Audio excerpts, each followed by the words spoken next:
El Ministerio Cetro de Dios presenta el mensaje de restauración y edificación a las naciones por el profeta José Ramírez.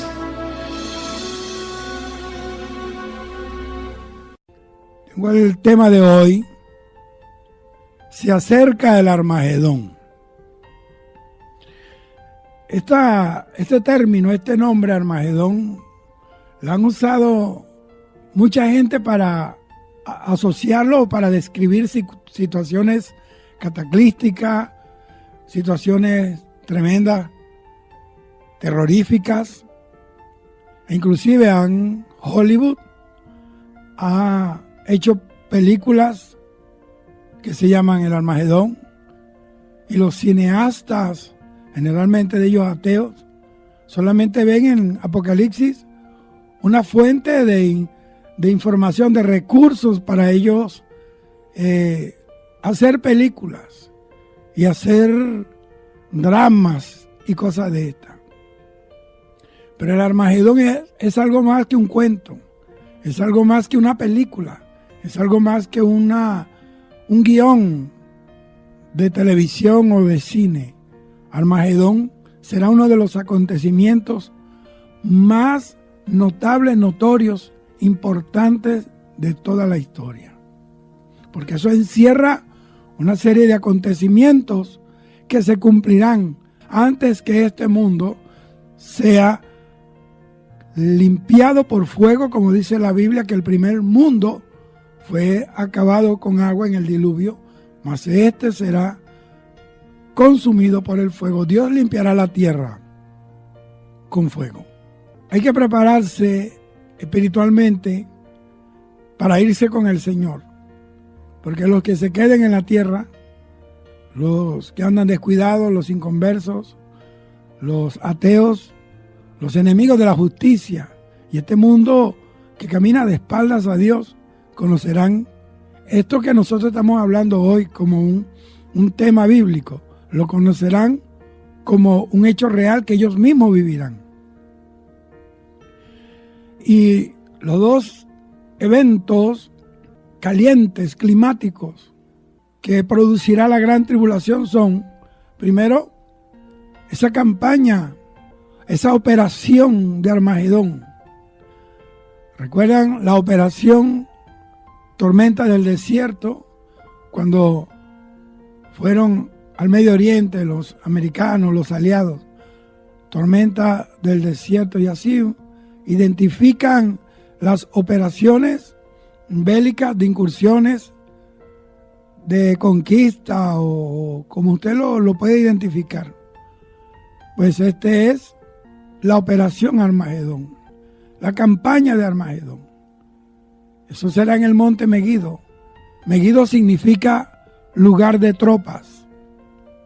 Y la segunda cosa que traerá la gran tribulación será la segunda venida de Jesús. Vaya con cuidado lo que yo estoy hablando, porque el Armagedón está a la puerta, el rapto está a la puerta, el anticristo está a la puerta también, el fin del mundo está a la puerta. Entonces, esos son los dos eventos de la gran tribulación. Número uno, la campaña de Armagedón, que se va a desarrollar en el monte Megido. Eso está en la Biblia, ya vamos a ir ahí. Megido significa, como le dije, lugar de tropas.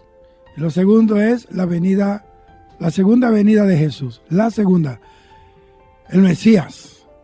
Las Escrituras dan una gran cantidad de datos acerca de este periodo de tiempo.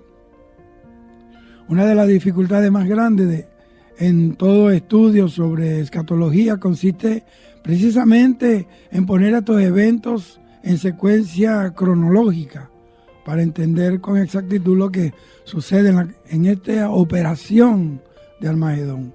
Esta es precisamente la intención de este estudio en este momento, pero primero necesitamos considerar esa información de trasfondo.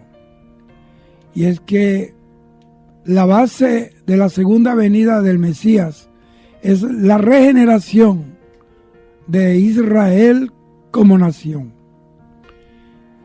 Oiga esto, hasta que Israel como nación sea salvo, hasta que Israel como nación mire al que traspasó, hasta que Israel como nación clame por el regreso del Señor y que diga bendito el que viene en el nombre del Señor.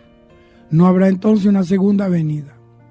Por eso es que el diablo quiere destruir Israel, porque si Israel no clama al Señor, no puede existir una segunda venida y por lo tanto él quedaría libre de la condenación del lago de fuego.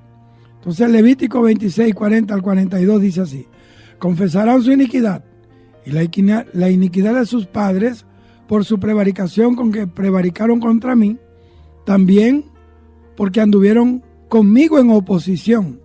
Yo también habré andado contra de ellos y los habré hecho entrar en la tierra de sus enemigos. Y entonces se humillará su corazón incircunciso y conocerán su pecado. Entonces yo me acordaré de mi pacto con Jacob y asimismo de mi pacto con Isaac y también de mi pacto con Abraham. Me acordaré y haré memoria de la tierra. Jeremías capítulo 3, versículo 12 al 18 también habla de ese evento. Oseas 5:15, del evento me refiero al quiebre de la soberbia de Israel y que reconozcan al Señor como ese que rechazaron. Oseas capítulo 5, versículo 15 dice: andaré y volveré a mi lugar hasta que reconozcan su pecado y busquen mi rostro. En su angustia ellos me buscarán. Oseas capítulo 6, versículo 3 dice: y proseguiremos en conocer a Jehová, como el alba está dispuesta su salida, y vendrá a nosotros como la lluvia tardía y temprana a la tierra. Zacarías capítulo 12, versículo 10 dice: y derramaré sobre la casa de David y sobre los moradores de Jerusalén espíritu de gracia y de oración, y mirarán a mí, a quien traspasaron, y llorarán como se llora por hijo unigénito, afligiéndose por él como quien se aflige por el primogénito.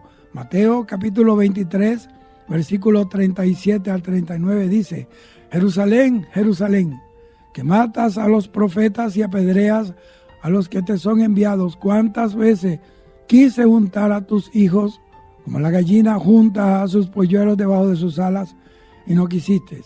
Y aquí vuestra casa os es dejada desierta.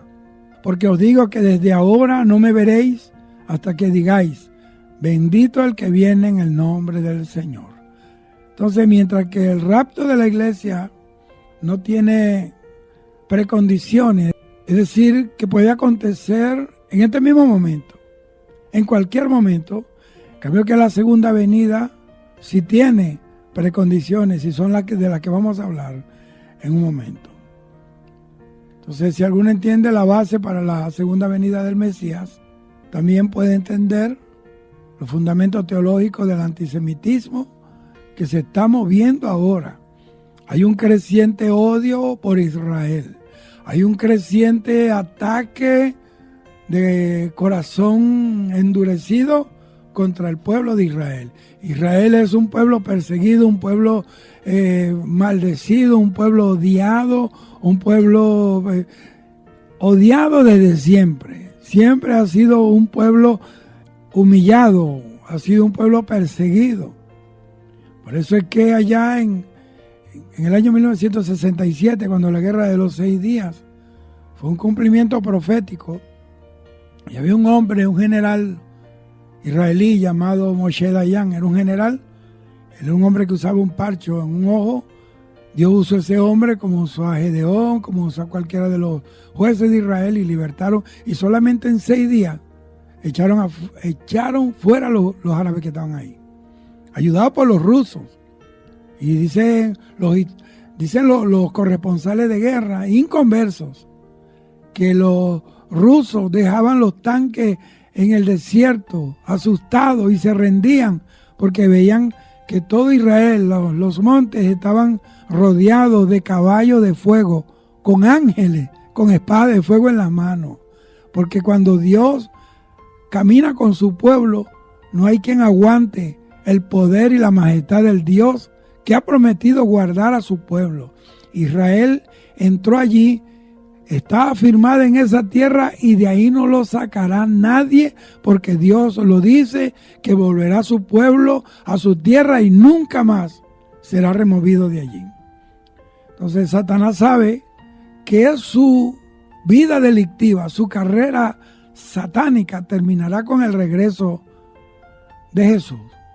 Pero también sabe el diablo que no habrá una segunda venida, sino hasta que el pueblo de Israel pida al Señor Jesús, al Mesías, que regrese. Por lo tanto, si Satanás pudiera destruir a los judíos ahora mismo, de una vez por todas, antes de que ellos pudieran suplicar la venida del Señor Jesús, pues lo haría. Esta es la razón por la que a través de los siglos y de la historia judía, Satanás ha sostenido una guerra terrible, una guerra perpetua en contra de los judíos, buscando destruirlos en cualquier oportunidad.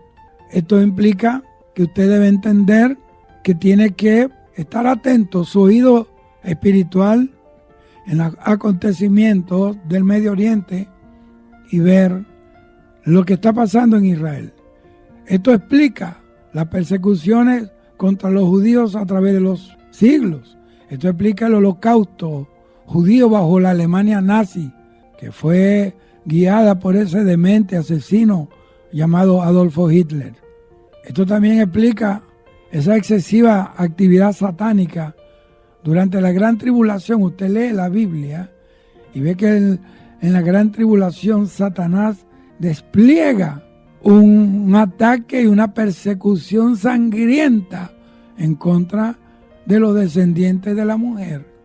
Allá en Apocalipsis capítulo 12 dice: y vi una gran visión en el cielo, una mujer, ¿sabe? Esa mujer que habla Apocalipsis 12 es Israel. Y dice que ese dragón que estaba ahí esperando que ella, como ella tenía dolores de parto, iba a parir un hijo varón, el dragón estaba ahí para devorar el bebé, el hijo de la mujer, tan pronto como naciera. Usted ve que desde que Dios, en Génesis capítulo 3, versículo 15, Él anunció que de la mujer vendría, la simiente de la mujer, saldría alguien que le pisaría la cabeza al diablo y lo destruiría para siempre. Dice de la simiente de la mujer.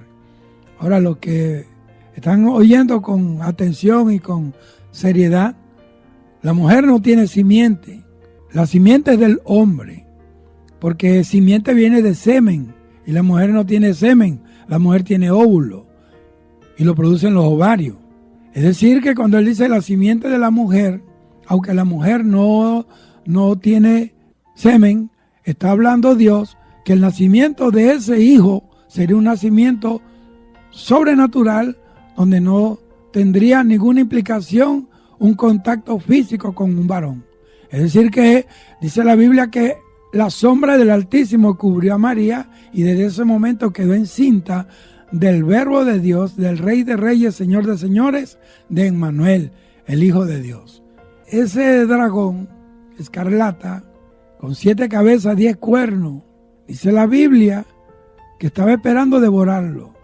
Desde allá del Edén lo anda buscando. Por eso es que Caín mató a Abel, porque pienso yo que Satanás pensaba que Abel era ese prometido. Y así usted ve cómo los egipcios, sabiendo el diablo que ese pueblo que había entrado allí, que se habían asentado en el pueblo de Gosén, era el pueblo de la promesa, y seguía vivo la voz. Satanás ha oído esa voz desde el principio, que saldría alguien que le pisaría la cabeza y lo derrotaría. Él comenzó a tratar de aniquilar a los varones. Fíjense que no fue con las hembras, porque la promesa no es de una mujer, la promesa es que vendrá un varón. Y dice la Biblia que el faraón consultó a las 2 parteras de Egipto y le dijo que vieran el sexo del niño cuando naciera. Si era varón, lo mataran. Si era hembra, que la dejaran quieta, que la dejaran vivir. Y ahí comenzó el diablo en esa carrera desesperada por tratar de detener, de frenar, de ahogar, de aniquilar el cumplimiento de la palabra de Dios. Pero la palabra de Dios se cumple. El cielo y la tierra pasará. Mire, su palabra nunca pasará. La providencia divina protegió la vida de un niño llamado Moisés. Y ahí va la historia, y ahí sigue la historia, como en los días de Jesús, los tiempos de su nacimiento, como Herodes, cuando oyó que había nacido el rey, en realidad Satanás se inquietó y fue a destruir a todos los niños menores de 2 años, porque ya él había inquirido con sabiduría satánica el tiempo de la aparición de la estrella. Pero un ángel le habló a José en sueño y le dijo: sal de aquí, vete a Egipto y quédate allá hasta que se te diga, porque acontecerá que Herodes tratará de buscar al niño para matarlo. Y dice que él se fue.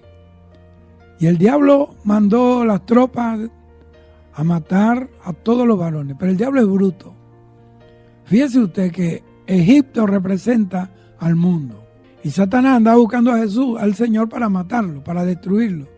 Y resulta que el Señor, siendo un bebé, ya estaba en Egipto, que es la matriz del pecado, que representa el mundo. Ya comenzó desde allí a desbaratarle los nidos al diablo y los planes a Satanás.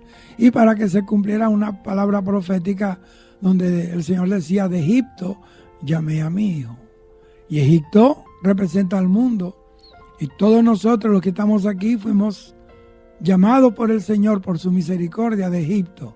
Fuimos sacados del mundo, unos de las drogas, otros de los vicios, pero todos venimos de Egipto y Dios nos salvó, nos limpió con su sangre y nos volvió unos hebreos, unos Israel espiritual, y nos dio herencia con los benditos.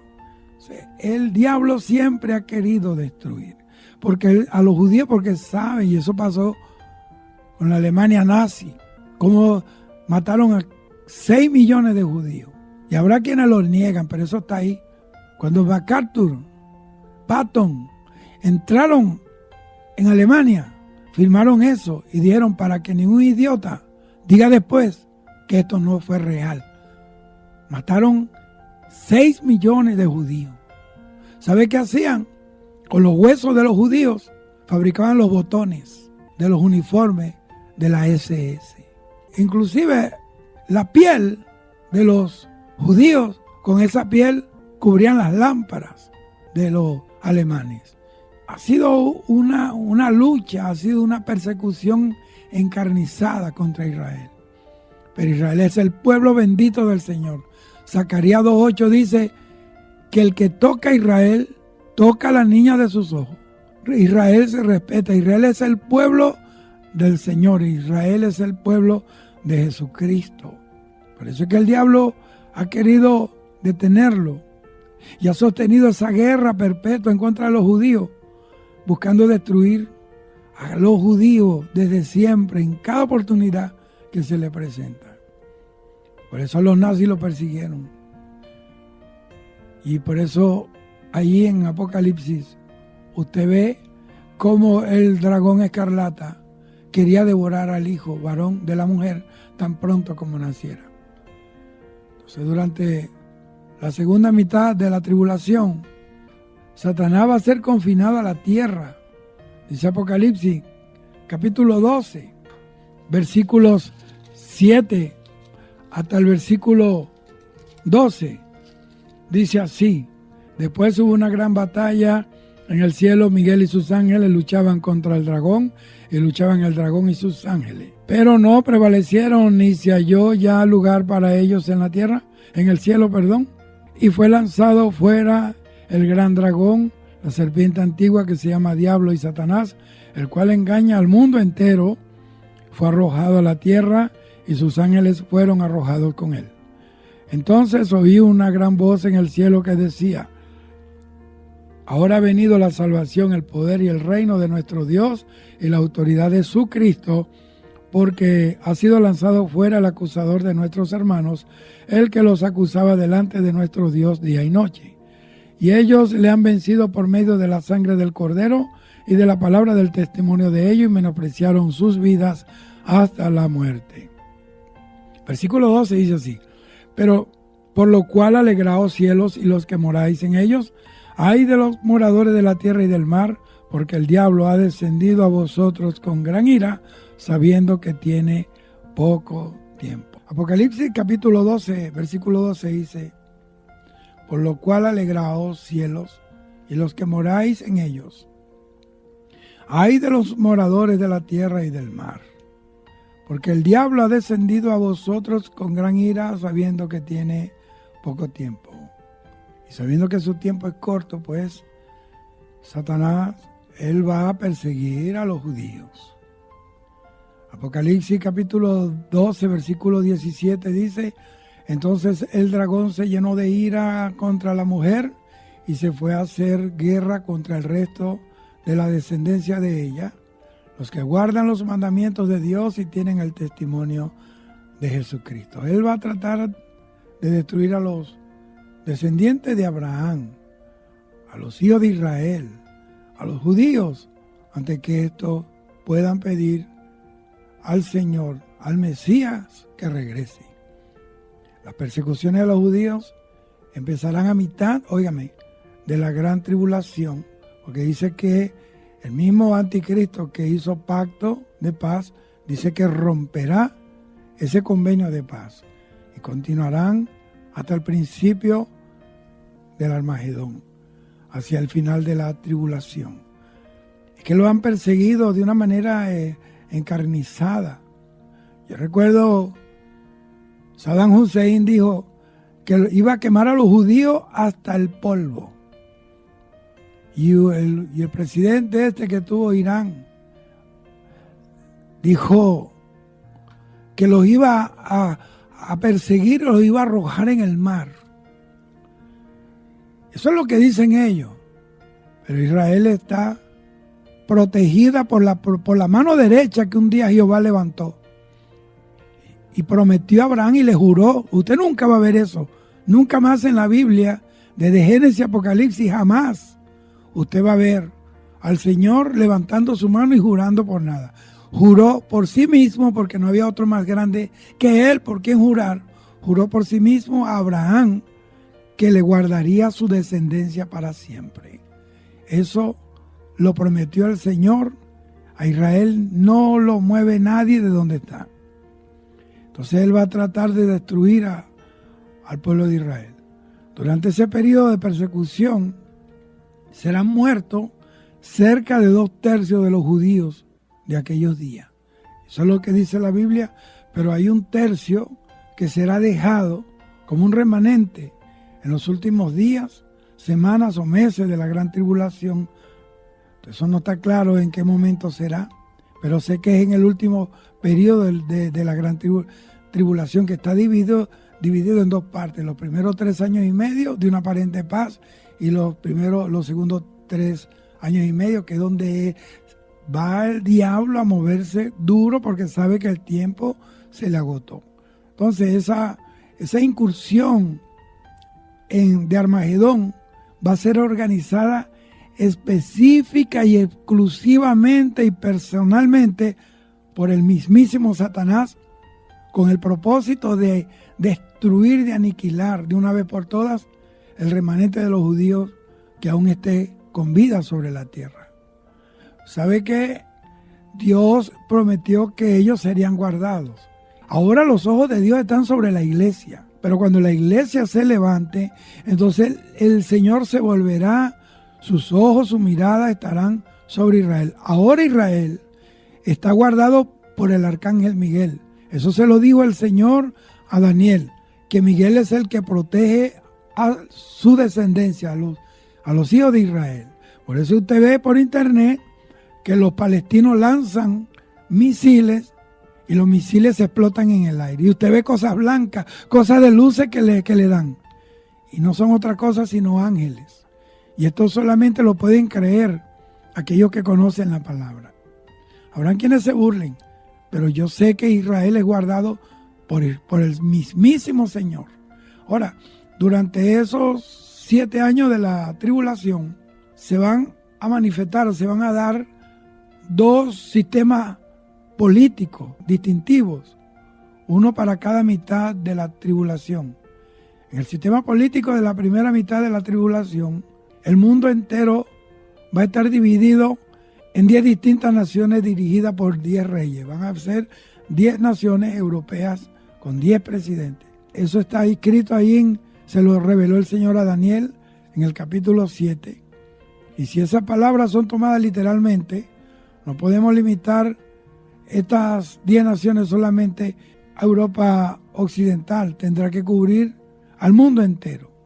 Durante la primera mitad de la tribulación, 10 hombres regirán equitativamente los asuntos políticos de este mundo. Pero a mitad de la tribulación, dice la Biblia, que el anticristo declarará guerra contra estos 10 reyes. Entonces, en el curso de la guerra, él va a lograr matar, de esos 10 reyes, va a matar 3 de ellos, y los otros 7 no le quedará otra cosa sino someterse a su autoridad. En ese momento el anticristo, pues, instituirá el segundo sistema político de la gran tribulación, en el cual él será el dirigente del gobierno político mundial. Primero va a usar esas naciones, que son como unas catapultas para él. Después viene, destruye 3, quedan 7, se arrodillan ante él, y entonces se instaura ese gobierno de un solo hombre, gobernando el mundo entero. También va a haber 2 sistemas religiosos distintivos, uno para cada mitad de la tribulación. Vea, el sistema político está circunscrito a la actividad y al poder que va a tener el anticristo. Pero el sistema religioso va a estar circunscrito al poder engañoso que tiene el falso profeta. Bendito sea el Señor. Entonces, van a ver esos 2 sistemas religiosos, uno para cada mitad de la tribulación. El sistema religioso de la primera mitad está señalado en Apocalipsis 17, donde hay unos términos eclesiásticos como Babilonia, y Babilonia significa la puerta de los dioses. Babilonia fue donde nacieron las religiones y todas las sectas y todas esas cosas nacieron en Babilonia. Todo esto, todas las falsas denominaciones y todas las falsas religiones serán unificadas en una super religión, en un super sistema religioso mundial. Ese es el ecumenismo que está predicando el Papa y el ecumenismo que están predicando incluso ministros evangélicos. El ecumenismo es del diablo. El ecumenismo es la aglomeración de todo sistema religioso. Eso es para tener un solo dirigente. Entonces este sistema gigantesco, monstruoso, religioso mundial va a controlar los asuntos religiosos del mundo entero durante la primera mitad de la gran tribulación. Los que no quieran someterse, los que rehúsen someterse a la autoridad religiosa, van a ser perseguidos. Pero en medio de la tribulación, después que el anticristo tome el control político, él mismo va a destruir este sistema religioso. Por eso es que dice la Biblia que Babilonia va a ser destruida. Entonces hay 2 Babilonias, la religiosa y la física. La religiosa es la iglesia apóstata, la iglesia que fomenta este tipo de religiones. Bendito sea el Señor. Entonces, la gente tiene que, esto no es cualquier cosa, esto están predicando el ecumenismo, haciéndole propaganda. Se han hecho hasta eventos ecuménicos donde cristianos participan en ese sistema, en ese plan satánico. Eso es del diablo. La iglesia no puede involucrarse en el ecumenismo, porque el ecumenismo es del diablo. El ecumenismo es el sistema político que le va a dar la mano al anticristo y va a engañar a través de una falsa superreligión al mundo entero. Entonces, los que rehúsen someterse a esa religión van a ser perseguidos. ¿Y usted cree que eso no es verdad? Miren el Medio Oriente, cómo persiguen por lo menos a los cristianos. En los países musulmanes, un cristiano no puede ser cristiano porque lo matan. Pero los musulmanes sí pueden ser musulmanes en los países cristianos. Y eso no debería ser así. Y eso lo va a acabar es Dios. Eso lo va a acabar Dios. O sea, en medio de la tribulación y después que el anticristo pues tome ese control político, él va a levantarse contra ese sistema religioso. ¿Para qué? Para tomar el control del templo judío. Allá en Israel ya están produciendo, lograron tener ya están la vaca roja, la vestidura del sumo sacerdote, está la maqueta del tercer templo. Ya todo está preparado. Todo está preparado. ¿Para qué él va a destruir la religión esta ecuménica? Para poder tomar control del templo de Jerusalén. Y dice que se va a sentar en el lugar santísimo. Y él mismo se va a proclamar el único Dios verdadero. Así, el sistema religioso de la segunda mitad de la gran tribulación será la adoración del anticristo. Esto no es nuevo. Los grandes líderes de la historia, los Césares, Ceausescu, Mussolini, Hitler, ellos de una manera han tratado de hacer o provocar la adoración del pueblo hacia ellos. Entonces se ha dado ese fenómeno, el culto a la personalidad. Hussein, estatua de Hussein por todos lados, imagen de Hussein por todos lados para que todo el mundo viera a Hussein en la escuela, en el liceo, en la calle, en el mercado, en la farmacia, en el cementerio, en la fiesta, en todos lados, para darle como una omnipresencia. Eso es otra cosa que el espíritu del anticristo. Entonces, aquellos que lo acepten al anticristo como Dios van a recibir la marca de la bestia, que es el 666. Desde la mitad, óigame, de la tribulación hasta el inicio de la guerra del Armagedón, en ese periodo va a haber una persecución tremenda contra los judíos. Dice que un hombre va a fungir como un líder político mundial y también como un dirigente religioso mundial. Con este trasfondo, con este briefing, con esta ilustración, podemos entrarnos en este análisis de lo que es la guerra de Armagedón, y puede ser dividido en varias etapas. Y esta, por consecuencia, nos van a ayudar a entender estos eventos. Lo primero que se va a ver es una reunión de los aliados del anticristo. Esto está en Apocalipsis, capítulo 16, versículo 12 al 16. Dice así: y el sexto ángel derramó su copa sobre el gran río Éufrates, y el agua que de este se secó para que estuviese preparado el camino a los reyes del oriente. Y vi salir de la boca del dragón y de la boca de la bestia y de la boca del falso profeta 3 espíritus inmundos a manera de ranas, pues son espíritus de demonios, haciendo señales, y van a los reyes de la tierra en todo el mundo para reunirlos a la batalla de aquel gran día del Dios Todopoderoso. Bien, dice que son 3 espíritus de rana, son 3 demonios que van a los reyes para inducirlos a la guerra, a hacer guerra. Es decir, que las guerras son del diablo, las guerras son fomentadas por Satanás, porque la mayoría de la gente que mueren en guerra se van al infierno.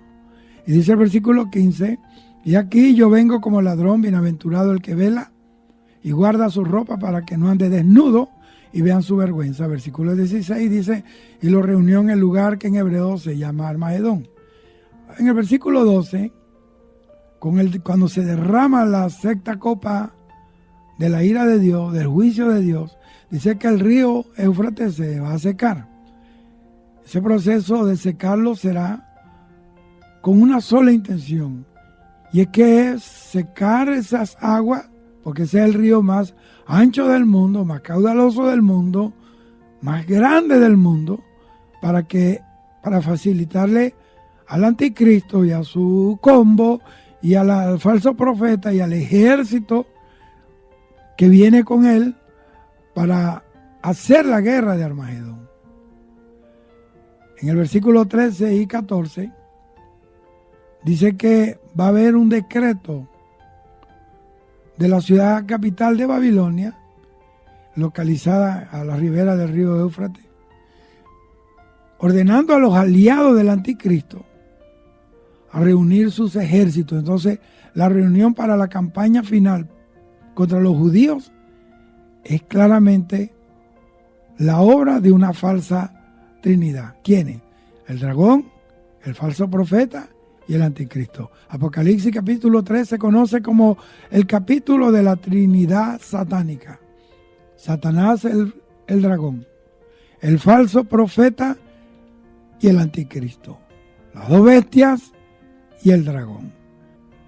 Porque Satanás, el dragón, en ese tiempo hace como las veces de Dios Padre. El anticristo hace las veces de Dios Hijo, de Jesucristo. Y el falso profeta hace las veces allí del Espíritu Santo. Mire qué tremendo. Por eso es que San Agustín llamó a Satanás Simius Deis. Eso en latín significa el mono de Dios o el imitador de Dios. Entonces esta directiva va a ser reforzada por una actividad demoníaca para asegurarse que las naciones cooperen reuniendo a todos sus ejércitos. ¿Cómo es posible que la gente llegue a eso? Bueno, cuando la iglesia sea levantada, los demonios que están en los aires, según Efesios capítulo 6, y en la tierra hay, por supuesto, dentro de la gente, ya no tendrán quien los detenga. Entonces esos demonios descenderán sobre los seres humanos que no tengan el sello de Dios, y va a haber un bautismo satánico. Esa gente se van a llenar de demonios, van a perder la conciencia, van a perder las nociones elementales de un ser humano y se van a convertir en títeres, en robots del mismo infierno. Bendito sea el Señor. El versículo 16, el lugar donde se van a reunir los aliados del anticristo, se va a llamar Armagedón. Este Armagedón es una combinación de dos palabras hebreas que significan el valle de Megido. Uno puede ver todo el valle de Megido desde la montaña sobre la cual en un tiempo estaba la ciudad de Megido, lo que es conocido como el Valle de Armagedón. En los círculos cristianos se conoce como el Valle Bíblico de Jezreel. El término Armagedón nunca es aplicado al valle en sí, sino solo a esa montaña al lado oriental. Mientras que el término la batalla de Armagedón ha sido usado comúnmente. No es el nombre más exacto. Por eso muchos expertos y maestros de la profecía se han abstenido de emplear este término y solamente usan la batalla de Armagedón o campaña de Armagedón, así como estamos hablando hoy. Porque no es solo una batalla, sino muchas como parte de toda esa campaña que se van a dar en esos lugares. Aunque este tampoco es un nombre muy exacto, hasta cierto sentido no habrá batalla en Armagedón mismo, porque todas las batallas serán en otros lugares. El valle de Jezreel, que está cercano a la montaña de Megido, va a servir solo como el terreno de reunión para los ejércitos del anticristo. Entonces, Armagedón va a jugar un papel, el papel que jugó Inglaterra durante la etapa final de la Segunda Guerra Mundial. Las fuerzas aliadas reunieron su ejército en Inglaterra, pero no fue allí donde tomó lugar la batalla final. El conflicto final comenzó en la playa de Normandía, en Francia, en el día D. Patton fue el que desembarcó allí. Entonces, Armagedón también servirá como ese lugar de reunión, como ese lugar de donde serán desplegadas. Pero la batalla empezará en otro lugar. Un título más bíblico para el conflicto final se encuentra en las últimas palabras del versículo 14, la batalla de aquel gran día del Dios Todopoderoso. Esta es una descripción más certera de la naturaleza y la extensión de ese conflicto, de esa batalla. Apocalipsis 16 describe la congregación de los ejércitos de las naciones más o menos de la perspectiva humana. Desde el punto de vista del hombre, es meramente una reunión militar llamada reunión por el anticristo, pero otros dos pasajes que también hablan de ese evento, de esa batalla, de esa guerra, muestran la perspectiva de Dios, señalan lo que Dios ve y piensa de eso. El primer pasaje está en Joel capítulo 3, versículos 9 al 11, dice así: pregonad esto entre las naciones y proclamad guerra. Mira cómo dice, proclamad guerra, solo dice Dios a través de Joel. Pregonad esto entre las naciones, proclamad guerra, despertad a los valientes, acérquense, vengan todos los hombres de guerra, forjad espada de vuestros asadones, lanza de vuestras hoces, diga el débil, fuerte soy. Versículo 11 dice, juntaos y venid, naciones todas de alrededor, y congregaos, haz venir allí, oh Jehová, a tus fuertes. Entonces, el segundo pasaje describe el punto de vista de Dios y está en el Salmo capítulo 2, versículo 1. Mira lo que dice, del 1 al 12, dice así: ¿por qué se amotinan las gentes y los pueblos piensan vanidad? Se levantan los reyes de la tierra y los príncipes consultan unidos contra Jehová y contra su ungido, diciendo, rompamos sus coyundas y echemos de nosotros sus cuerdas. El que mora en los cielos se reirá, el Señor se burlará de ellos. Luego hablará a ellos en su furor y los turbará en su ira. Pero yo he puesto a mi rey sobre Sión, mi santo monte, pero yo publicaré el decreto.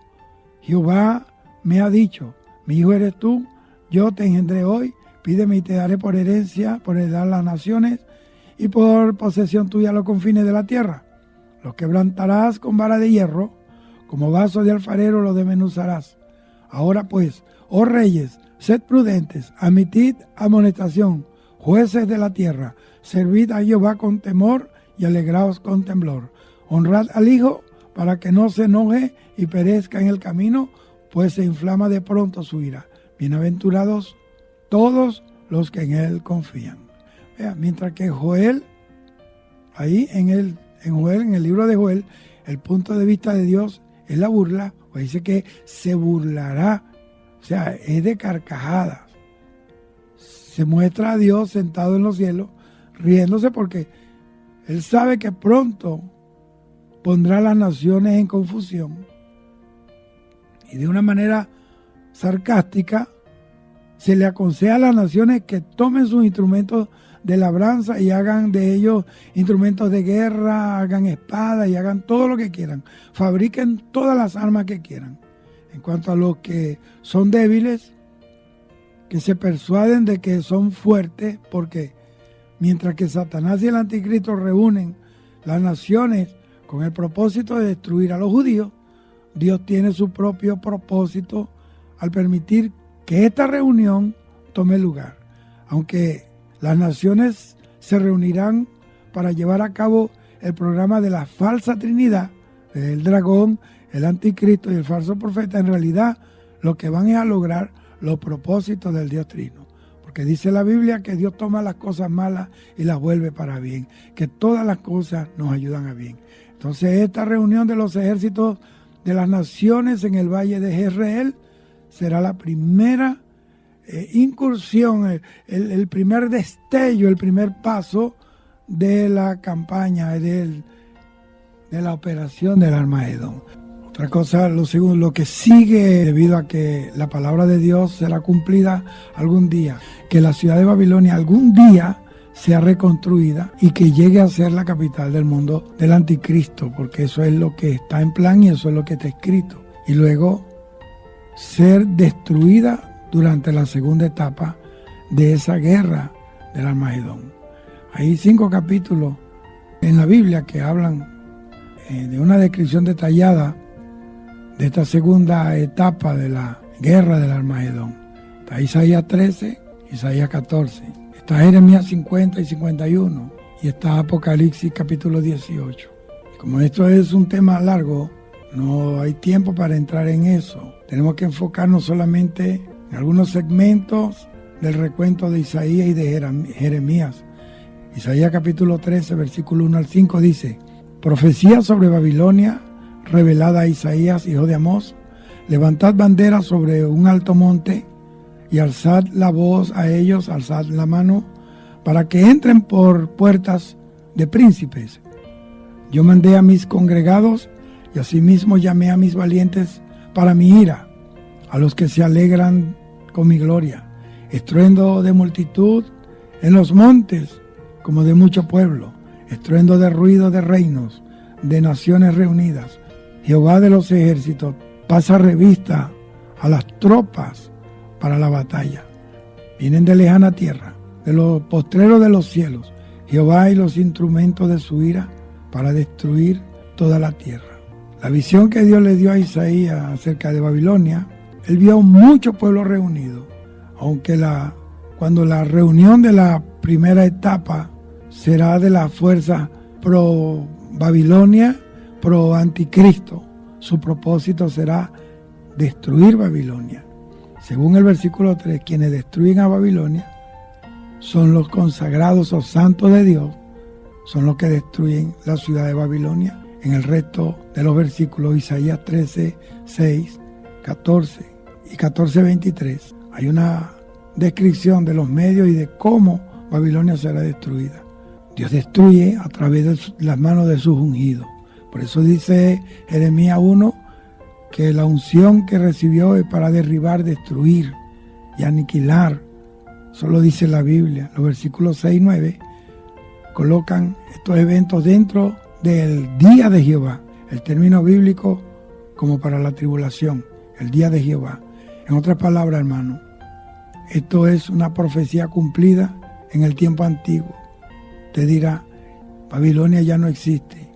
Babilonia ya, incluso Hussein trató de restaurarla. No, hermano, esta no es una profecía cumplida en el tiempo antiguo, sino que es una que se va a cumplir, pero no durante nuestra estadía en la tierra, sino en los tiempos de la gran tribulación. Jeremías 59 y 10, mire lo que dice. Porque yo levanto y hago subir contra Babilonia reunión de grandes pueblos de la tierra del norte. Desde allí se prepararán contra ella y será tomada. Sus flechas son como de valiente diestro, que no volverá vacío. Y Caldea será para botín, todos los que la saquearen se saciarán, dice Jehová. Jeremías 50, 41 y 42 dice: y aquí viene un pueblo del norte y una nación grande, y muchos reyes se levantarán de los extremos de la tierra, arco y lanza manejarán, serán crueles y no tendrán compasión. Su voz rugirá como el mar, y montarán sobre caballos, se prepararán contra ellos, como hombres a la pelea, o hijas de Babilonia. Jeremías, en cambio, mira lo mismo que Isaías miró medio siglo antes, 50 años antes. Un grupo de ejército que se reúne con el propósito de destruir la ciudad de Babilonia, la cual era la capital del mundo en aquellos tiempos, porque era la potencia, y será la capital del mundo bajo el anticristo. Apocalipsis capítulo 18 trata de esto y enfatiza el hecho de que cuando Babilonia sea destruida, mire cómo dice ahí en Apocalipsis 18, dice que será destruida repentinamente y de manera masiva. Antes que alguien se dé cuenta de lo que está pasando, Babilonia, la capital del mundo, va a estar ardiendo en llamas. Y la importancia de los pasajes de Jeremías reside en que el rey de Babilonia no estará en la ciudad cuando Babilonia sea destruida. Versículo 43 dice: oyó la noticia al rey de Babilonia, y sus manos se debilitaron. Oiga bien, angustia le tomó, dolor como de mujer de parto. Jeremías capítulo 51, versículos 31 y 32 dice: correo se encontrará con correo, mensajero se encontrará con mensajero, para noticiar al rey de Babilonia que su ciudad es tomada por todas partes. Versículo 32, los vados fueron tomados y los baluartes fueron quemados a fuego y se consternaron los hombres de la tierra. Al mismo tiempo de que mensajeros deben ser enviados para informar al rey de Babilonia de que la ciudad ha sido destruida, es una clara indicación de que él no estará ahí, porque si le mandan un mensaje es porque él no está allí. De otra manera, no habría necesidad de decírselo. Así que, entonces, ¿dónde está él? Si comparamos las escrituras de la primera etapa con la segunda etapa, parecerá que mientras que el anticristo está reuniendo a sus ejércitos en el valle de Jezreel, sus enemigos aprovechan la oportunidad para reunirse y destruir rápidamente su ciudad capital. Vea, pero de una manera masiva. Un mensajero correrá al encuentro de otro como si fuera una carrera de relevo hasta llegar a donde está el rey de Babilonia, que es el anticristo. Donde quiera que esté, va a llegar ese mensajero para informarle que su ciudad capital ha sido destruida. La destrucción de Babilonia va a ser una marca evidente de lo que se aproxima en ese terrible acontecimiento, lo que traerá esa batalla, esa guerra del Armagedón. ¿Qué va a pasar? Jerusalén va a caer. Zacarías lo describe en dos pasajes. Zacarías capítulo 12, versículos 2 y 3 dice: he aquí, yo pongo a Jerusalén por copa de temblor a todos los pueblos de alrededor cuando estén en el sitio contra Judá y contra Jerusalén. Y en aquel día que yo pondré a Jerusalén por piedra pesada a todos los pueblos, todos los que la cargaren serán despedazados, bien que todas las naciones de la tierra se juntarán contra ella. El segundo pasaje está en Zacarías 14, 1 y 2. Y aquí el día de Jehová viene y tus despojos serán repartidos en medio de ti, porque yo reuniré a todas las naciones en batalla contra Jerusalén y la ciudad será tomada y las casas serán quemadas, violadas las mujeres y la mitad de la ciudad irá en cautiverio, más el resto del pueblo no será cortado de la ciudad.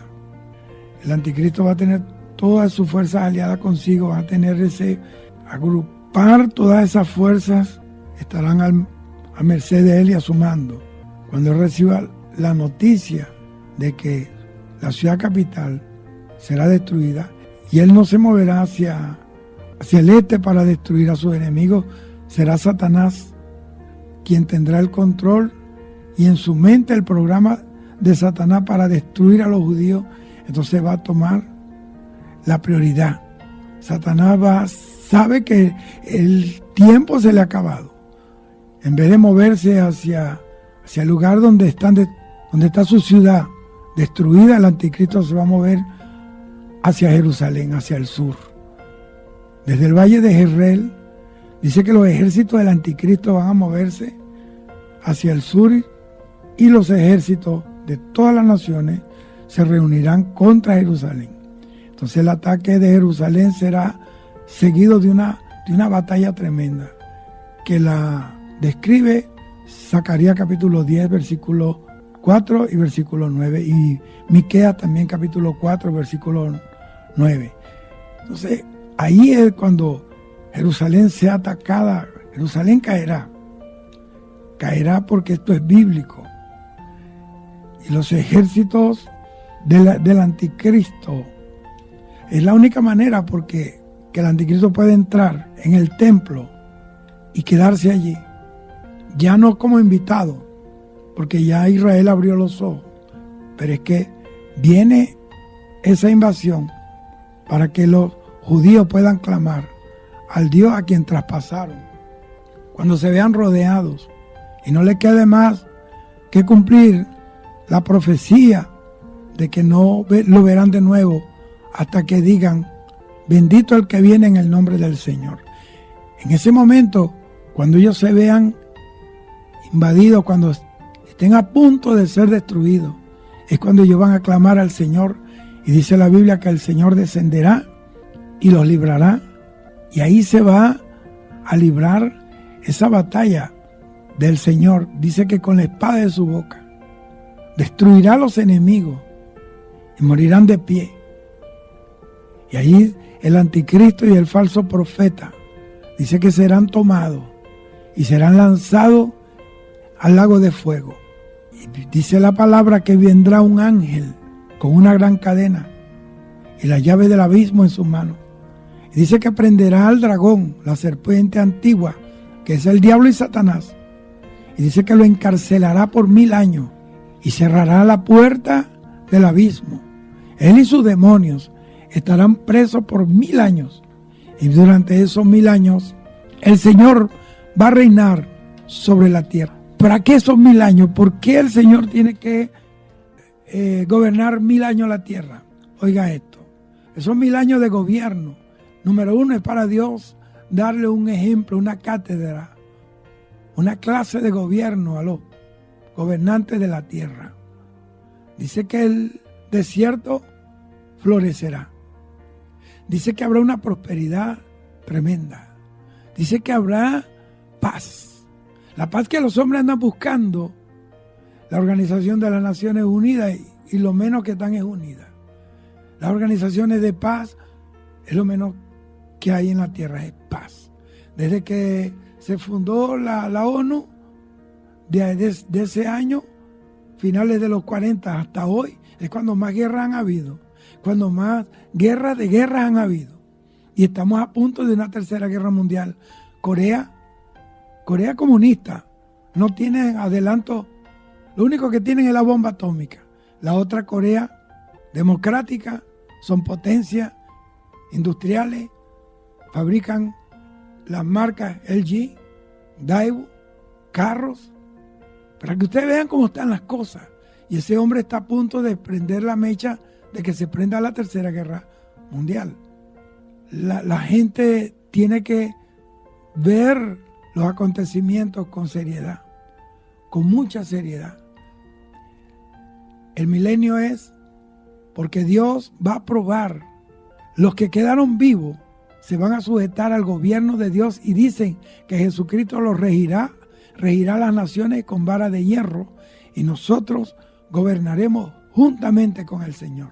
Nosotros que vengamos en cuerpo glorificado, tendremos la capacidad de desaparecernos a nuestra voluntad y gobernaremos la tierra. Por eso es que la Biblia dice que los justos heredarán la tierra, mas los impíos serán destruidos. Durante 1000 años el Señor va a gobernar la tierra. ¿Y qué va a pasar? Al cabo de los 1000 años, después que los hombres fueron gobernados por el mismísimo Señor, que vieron la gloria descender del cielo, dice que Satanás será suelto por un poco tiempo. Y lo primero que hará Satanás, sabe que la última jugada de el último movimiento de su juego de ajedrez. Pero él sabe que por donde se mueva tiene jaque mate. Porque está profetizado que él está derrotado.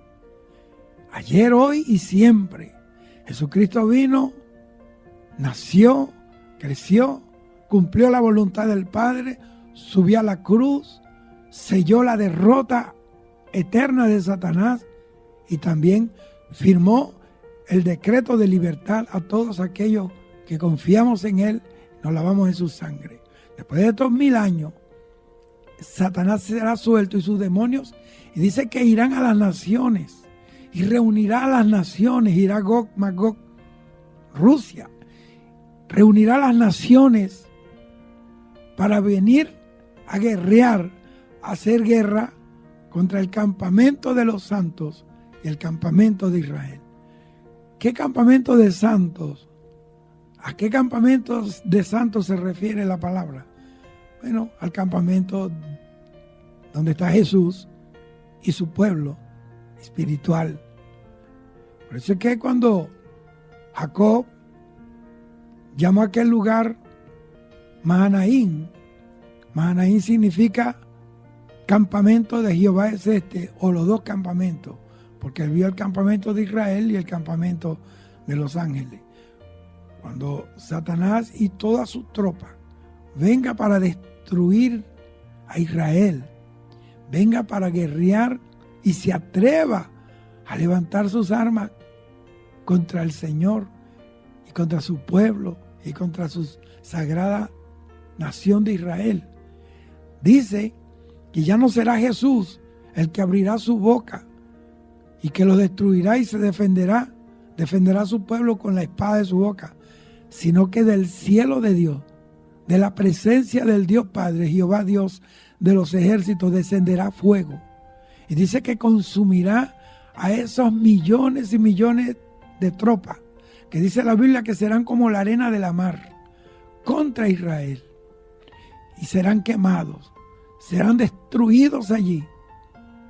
Lo siguiente es que Satanás será prendido. Y dice que será lanzado al lago de fuego, donde estaban el anticristo y el falso profeta. Para eso es el milenio, porque el milenio es para probar a los moradores de la tierra. Porque durante 1000 años los va a gobernar. Y ellos van a ser gobernados. Pero el Señor permite que Satanás salga y engañe a las naciones. Y esas naciones que fueron engañadas, toda persona que fue engañada, que fue movida por el engaño de Satanás, será quemado por el fuego que descenderá del cielo. Serán destruidos y irán derecho al infierno. Y solo los que quedaron fieles, con ellos el Señor seguirá en la eternidad. Porque para eso es el milenio. Porque Dios quiere probar a los hombres para quedarse con los fieles. Porque no quiere repetir una segunda rebelión como se la tuvo que aguantar a Satanás. Satanás se rebeló contra Dios siendo un querubín, siendo un ángel puro, santo, Luzbel. Él se rebeló contra Dios.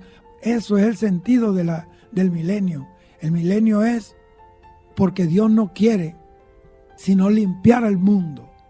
Y los fieles permanecerán con el Señor. Pero los que se den engañar por el diablo, en aquel tiempo verán la ira de Dios manifestada sobre la tierra.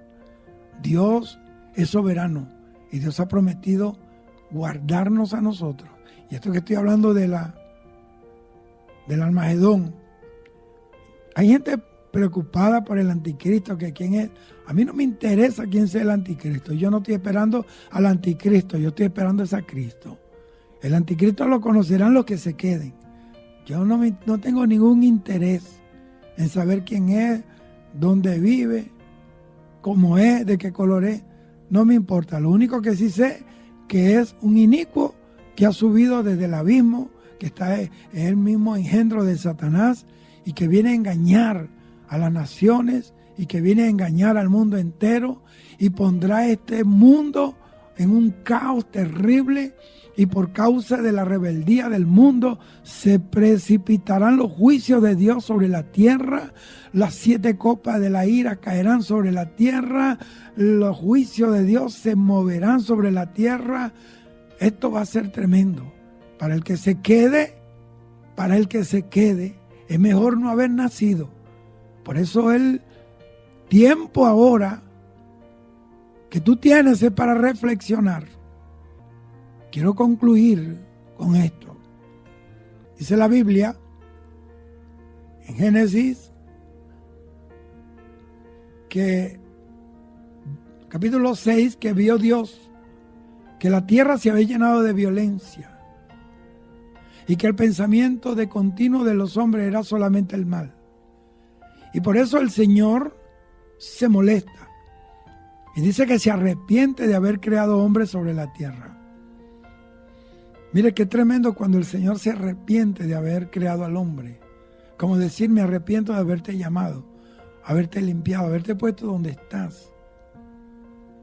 Y el Señor propuso en su corazón y dijo, no contenderá para siempre mi espíritu con el hombre, porque ciertamente ellos son carne, mas serán sus días 120 años. Y Él se propuso destruir a todo ser viviente. todo lo que tenía vida sobre la tierra iba a perecer bajo el juicio del gran diluvio que Dios estaba por derramar sobre la tierra. Ahora hay algo.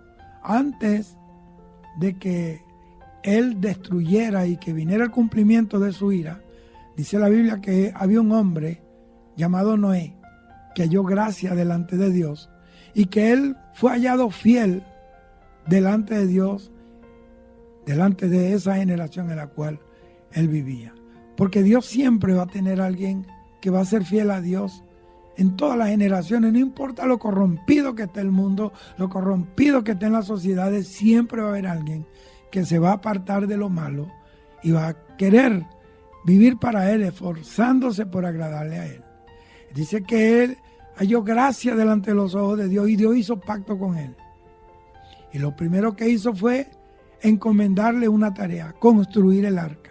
Pero con los diseños que Dios reveló, las dimensiones, la altura, lo alto, lo ancho, lo profundo. Eso habla del evangelio de la cual habló Pablo.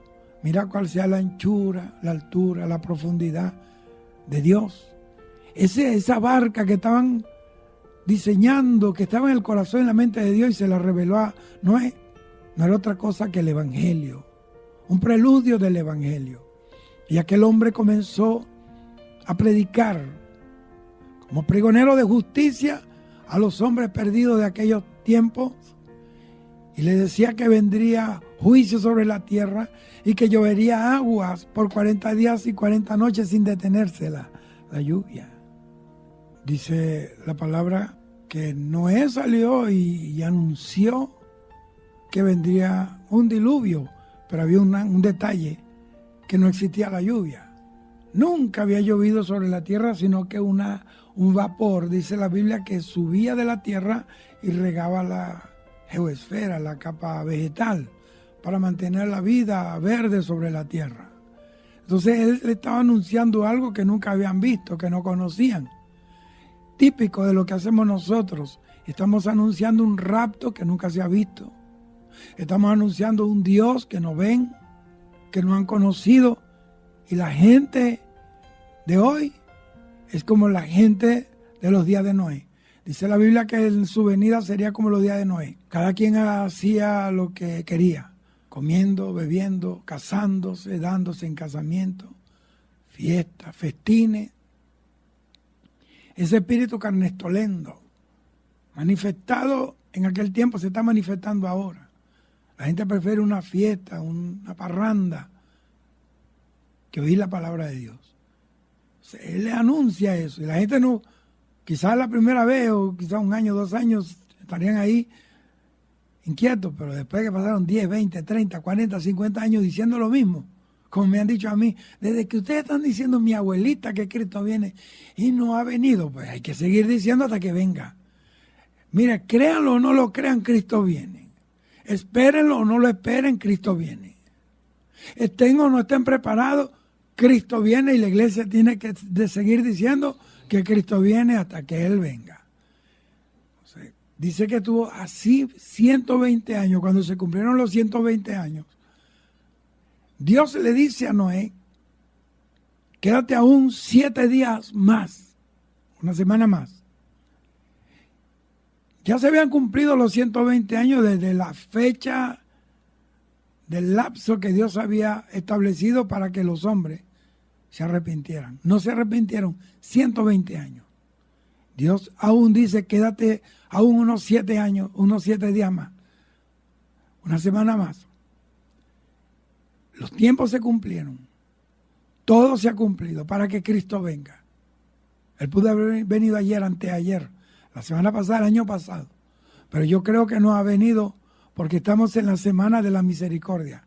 Estamos en la semana de la extensión de la gracia de Dios para que el pueblo de Dios se apure, se limpie, para que los descarriados se reconcilien, para que el que esté caído se levante, para el que esté lejos se acerque, para que el que se enfrió, se entibió, se caliente en Dios, para que nuestras familias se conviertan, para que tú te vuelvas un pregonero de justicia y le prediques a tu familia, le prediques a tus seres queridos antes que sea tarde.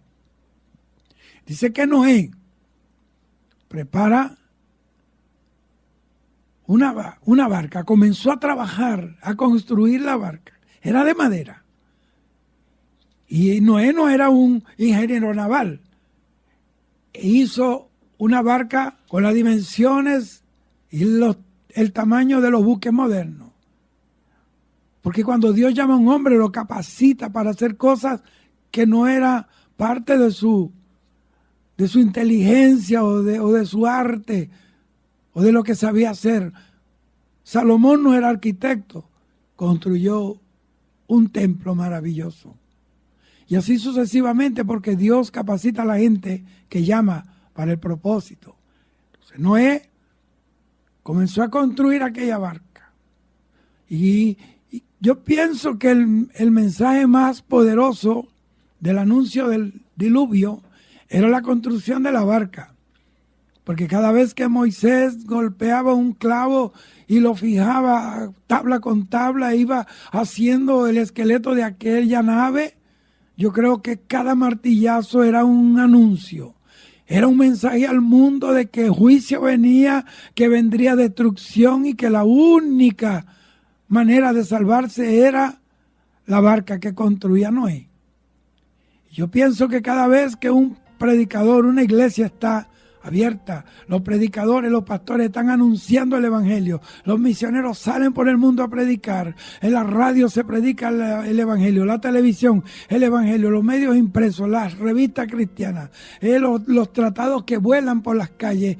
Yo pienso que es un martillazo que le estamos dando al mundo para decirle que el tiempo se está acabando y que la barca ya está lista y que el juicio de Dios va a ser derramado y solamente hay tiempo para correr hacia la barca. Si hay un lugar donde correr en estos tiempos, hacia Dios. Dice que después que la construye, la calafatea con brea por dentro y por fuera. Y dice la Biblia que le hizo 3 pisos, piso bajo, piso primero, piso segundo y piso tercero. Y la calafateó con brea por dentro y por fuera. Y dice que después que él terminó, pasó los 7 días, la semana de la gracia. Por eso tú tienes que entender, estamos en el tiempo de gracia. Dios le dio la orden a Noé. Pero antes de que Noé entrara, hizo que todos los animales entraran por pareja, una pareja de cada especie, para preservar la vida y las especies. Hembra y macho entraron en la barca, todas las especies que nosotros conocemos. Y después entró Noé y su familia. Pero dice la Biblia que Dios le dijo a Noé que entrara. Cuando yo le digo a alguien entra, es que la persona que estoy invitando está afuera. Pero si yo digo entra, yo estoy adentro. Cuando Dios le dijo entra Noé y tu familia, ellos entraron y dice la Biblia que Dios mismo cerró con su mano la puerta de la barca, del arca. En otras palabras, Dios se encerró con Noé y con su familia. ¿Qué quiero decirte? Que Dios es un Dios de familia. Dios piensa en la familia. Dios quiere la salvación de la familia. La Biblia dice que en Él serán benditas todas las familias de la tierra. Y dice que se encerró con ellos. Este es un tiempo, Dios está llamando a encerrarse las familias enteras. Hay peligro, esto está ardiendo, el mundo está ardiendo, esto está tremendo, hay un cataclismo social, efervescencia de los hombres, está hirviendo los ánimos en las calles. Hermano, este es un tiempo de que las personas deben aprovechar y encerrarse en la barca, en la intimidad con sus familias, y sacrificar un tiempo para buscar a Dios en familia. Ahora, la gente a la que él le predicó por 120 años, ninguno quiso entrar, pero entró él y su familia. ¿Por qué? Porque en realidad la barca la construyó y al fin y al cabo lo que se salvaron fue él y su familia. ¿Qué quiero decirte yo en esta hora?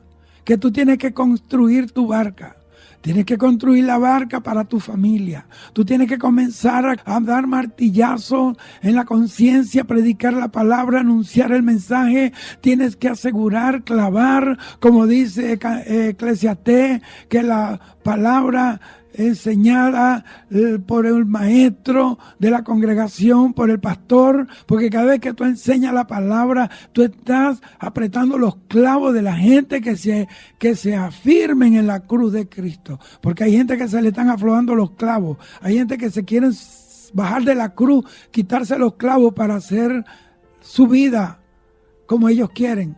Si tú quieres salvarte, tienes que mantenerte clavado a la cruz de Cristo. Porque allí, como dijo Pablo, el mundo me es crucificado a mí y yo al mundo.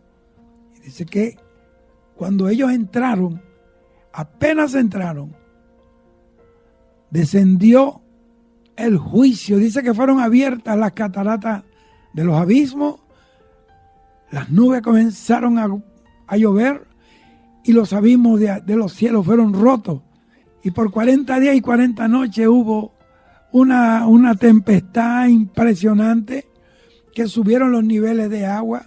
Dice que por encima del monte más alto subieron 15 codos. Un codo son 45 centímetros. Multiplique 45 centímetros por 15 y verá cuánto le da. Por encima del monte más alto se mantuvo el agua por 5 meses, 150 días.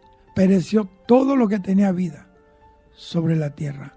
Los únicos que permanecieron vivos, los únicos que se salvaron fueron Noé y su familia. ¿Por qué se salvó él y su familia? Le voy a decir por qué. Porque Noé representa a los judíos. Los judíos van a pasar por la tribulación. Van a pasar por el periodo de los 7 años de tribulación. Serán perseguidos, serán acosados, Satanás los buscará para destruirlos, pero están guardados por esa barca de la alianza que Dios hizo con Abraham, de aquella promesa que Dios le dio a su hijo Abraham. Entonces se salvaron 8 personas allí, pero en realidad fueron 9 los que se salvaron. Porque usted lee Génesis capítulo 5, versículo 24, dice que había un hombre que se llamaba Enoc, y caminó con Dios y desapareció porque se lo llevó Dios. Y en Hebreos capítulo 11, versículo 5 dice, por la fe Enoc fue traspuesto para no ver muerte, pero antes que fuera traspuesto recibió testimonio de haber agradado a Dios. Porque si Noé representa a los judíos, Enoc representa a la iglesia de Cristo. Óigame, Enoc fue levantado vivo, fue traspuesto al cielo para no conocer muerte. Y dice, y no fue hallado, quiere decir que lo buscaron por todos lados, pero no fue hallado. Porque Enoc representa a la iglesia de Cristo. Antes que cayera el diluvio de juicio, Enoc fue levantado. Eso representa a la iglesia de Cristo. El que quiera irse con Cristo tiene que andar como anduvo Enoc, caminar con Dios. Y en Hebreos capítulo 11, versículo 5 dice que recibió testimonio de haber agradado a Dios. El Espíritu Santo tiene que darte testimonio si tú estás agradando a Dios. El Espíritu Santo tiene que darte testimonio ahora mismo. Si suena la trompeta, tú te vas o te quedas. Y si el Espíritu no te da testimonio, es tiempo de buscar a Dios, arrepentirnos y buscar al Señor, porque después que suene la trompeta y la iglesia se vaya, tendremos que experimentar estos horrores que vienen durante estos 7 años, donde Satanás gobernará la tierra. Mira los lugares donde Satanás está entronizado, ahí hay sangre, ahí hay dolor, ahí hay miseria, hay muerte, enfermedades, hay dolores de todo tipo.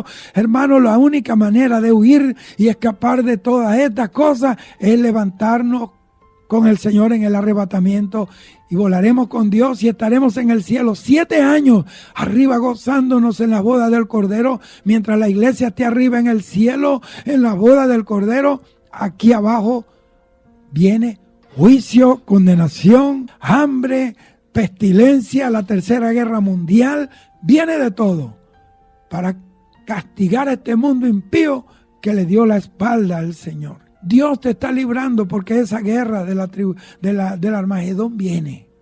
Esa guerra se está preparando. Países se están desarrollando técnicamente, pero es para inventar bombas destructivas, bombas de destrucción masiva. Ya la tercera guerra mundial no sería como la primera guerra mundial o la segunda guerra mundial. Esa será una guerra que aniquilará a la humanidad en fracciones de segundo. Bombas químicas, bombas de destrucción masiva. Mire, Así que la única manera de que usted escape de lo que dice la Biblia es que se vaya con el Señor. Y la única manera de irse con el Señor es aceptando a Cristo. Y la única manera de vivir con Cristo es sujetándose a su palabra, viviendo su palabra, siendo obediente, apartándose del mal, porque ese día viene. Viene el día en el cual el mundo que se ha burlado de nosotros sabrá que era cierto lo que nosotros predicamos. Y el mundo está por ahí dándole mucho auge a los ovnis, a los platillos voladores, a los extraterrestres, History Channel, el otro Discovery Channel y todas esas cosas. Tienen programas donde le hacen una apología a los ovnis y defienden eso y creen en eso. Bueno, yo le voy a decir, cuando la iglesia se vaya, el diablo va a decir dos cosas: que Dios se llevó a esa gente porque eran muy malos, y va a decir que fueron ovnis y platillos voladores que se llevaron a los evangélicos. ¿Quién sabe para qué planeta? Eso es el diablo y sus mentiras y sus inventos. Nosotros estaremos en la Nueva Jerusalén. Los científicos la han visto, le han tomado fotos, una estrella de oro y tenía la forma de una ciudad, y se veían multitudes de personas vestidas de blanco caminando y entrando a la ciudad. El Señor está a la puerta. Esto es real. Esto es real. Unos astronautas rusos estuvieron por ahí en el espacio y uno de ellos se le ocurrió decir: estoy aquí arriba en el cielo y no veo a ningún Dios. Dios no existe. Y diciendo eso, ese necio, por el radio de la nave espacial, oyó una voz que dicen ellos mismos que era como la voz de 50 barítonos que decían: yo a ustedes les entregué la tierra para que gobernaran la tierra, pero el cielo es mío, salgan de mi cielo. Y esos astronautas regresaron a la tierra pálidos, porque Dios es real.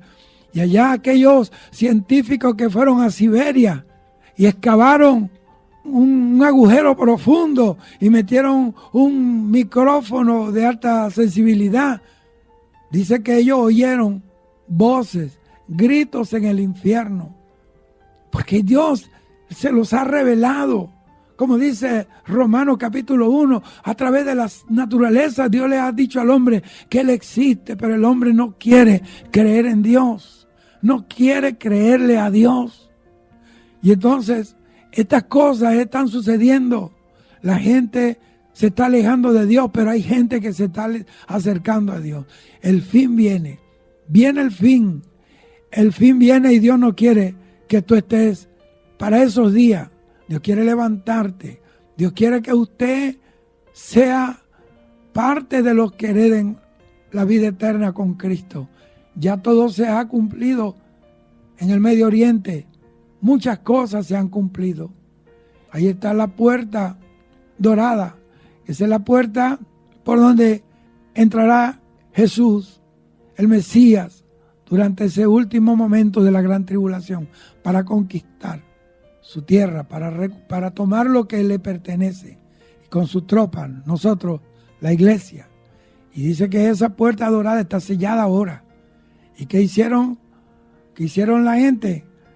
Los árabes y toda esa gente pusieron ahí un cementerio.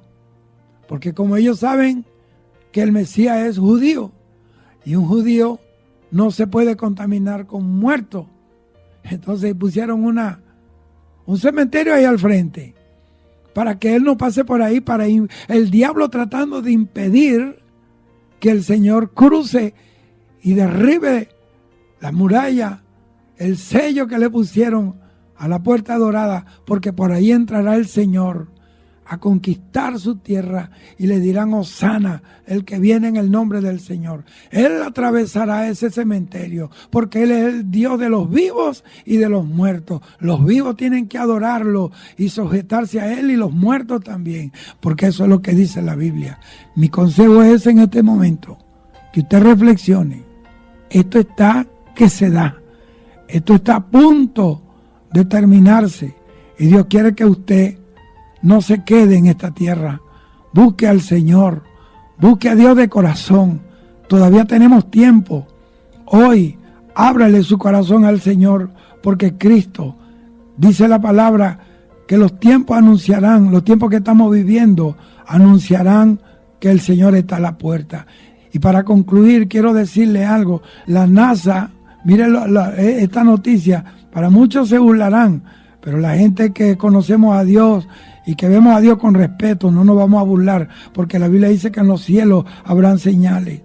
Y la NASA anunció, ellos tienen un robot, se llama Curiosity Tower, y dice que encontró un mensaje en una cueva de Marte. Y dice así: de acuerdo con un comunicado de prensa oficial, 2 losas de piedras gigantes del tamaño de pequeños elefantes se encuentran en el interior de una caverna que se llama Top Wellis Mons, una gran montaña. Eso es en Marte. Dice que una tabla es una copia de los 10 mandamientos y el texto de Juan 3:16 escrito en 12 idiomas, incluyendo inglés, español, chino, euskera y hebreo. Por otra tableta es un mensaje simple en inglés que decía: yo soy real. Ahora, según los científicos que han estudiado el experimento ampliamente, esos resultados pueden haber establecido el cristianismo como la única religión verdadera. Eso lo dijo la NASA, no yo. Esto es increíble, dice Sims Convicton, un investigador australiano de trabajo del programa de exploración de Marte de la NASA. Dice así: fuimos a la cueva en busca de agua y nos encontramos en su lugar con la prueba de la existencia del Dios Todopoderoso. Y continúa diciendo el científico: no hay un solo ateo dentro de la sala de la NASA, de la torre de control de la NASA ahora. Lo que vimos fue asombroso. Es decir, que eso acabó con el ateísmo. Si hay alguien que está convencido de que hay un Dios, son esos científicos. Dice que la ciencia se aumentará. Las tabletas están firmadas. Dice en inglés paz y amor. Y dice Yahvé. Y representan el hallazgo más significativo hasta la fecha. Y es quizás el evento científico más importante de la historia. Entonces, cuando las personas se enteren de esto, dice él, van a exigir un cambio en nuestra sociedad. Explica un politólogo de la Universidad de Georgetown. Dice: la democracia tendrá que dar paso a la teocracia. Vamos a tener que construir más iglesias, reintroducir la oración en las escuelas y la Biblia. El aborto va a ser definitivamente ilegal en unos pocos meses. Definitivamente los medios de comunicación son tan anticristianos que ni siquiera querrán recoger esta historia. Explicó el científico, pero Dios es real, tenemos pruebas y todo el mundo merece saber la verdad. Mira cómo dice este científico, que los medios de comunicación son anticristianos. ¿Por qué hay juicio de Dios? Porque los medios de comunicación, sobre todo la televisión de aquí de Venezuela, está bajo juicio y persecuciones. ¿Sabe por qué? Porque nunca la televisión y los medios televisivos ni la prensa se ha abocado a respaldar la obra de Dios. Porque cuando estamos en campaña, que Dios está salvando gente, está sanando enfermos, paralíticos caminando, que eso no lo puede hacer un brujo, un babalao, eso no lo puede hacer un endemoniado de allá de María Leonza. Cuando vemos adictos a las drogas siendo liberados, homosexuales siendo libertados de demonios, ahí nunca están los medios de comunicación, nunca están los periódicos, nunca están los periodistas, porque ellos lo que andan es recogiendo basura. Lo de ellos es, mira cómo están estas televisoras. Yo lo voy a decir, cuésteme lo que me cueste. Allí está Venevisión, basura todo el día, el mundo cayéndose y yo pasando novelas, pasando stripper, pasando basura. Esos medios de comunicación están bajo el juicio de Dios. Dios ha castigado y llegó el tiempo de la vara de Dios tocar a los medios de comunicación, porque no han apoyado nunca al evangelio de Cristo. Pero cuando van a sacar a lo que llaman la divina pastora, todos los canales de televisión se encadenan. Cuando van a subir la chinita y la van a vestir o la van a desvestir, no sé qué es lo que le hacen, ahí sí todos los medios están encadenados. Cuando en mis universos, qué basura, se encadenan, pero no se encadenan para oír lo que el Espíritu dice a las naciones. Ese es el problema.